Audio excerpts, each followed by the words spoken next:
Hello viewers, তোমরা সবাই কেমন আছো? আশা করছি তোমরা অনেক অনেক ভালো আছো। আমরা অনেক ভালো আছি। আর আমার বাবা কিন্তু বাজারে গেছিলো 5,000 টাকা নিয়ে, অনেক টাকা নিয়ে কিন্তু বাজারে গেছিলো।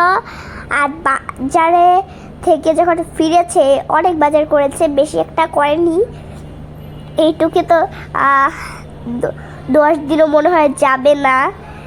আর আমার বাবার এনেছে যে মাত্র 500 টাকা বেচেছে। 1,000 তো টাকা বাঁচার কথাই ছিল, কিন্তু তরকারির অনেক শাকসবজির যে দাম বেড়েছে বলবো কি, অনেক দাম লেগেছে। 5,000 থেকে মাত্র 500 টাকা বেচেছে। আর আমার বাবা কিন্তু অনেক বাজার করে এনেছে, বেগুন।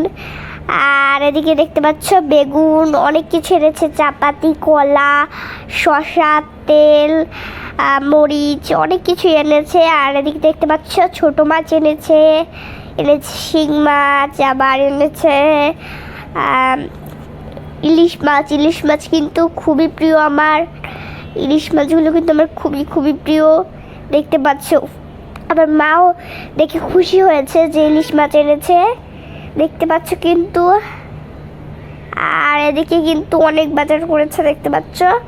বাজারগুলো দেখে আমি অনেক খুশি হয়েছি যে আজ এত বেশি বাজার করেছে একদিনে প্রায় 5-6 দিনে বাজার তো এনেছেই। আর অনেক সুন্দর কিন্তু মাছ সাজিয়েছে, দেখতে পেয়েছ। আর এদিকে আমি কিন্তু ভাত খাচ্ছি।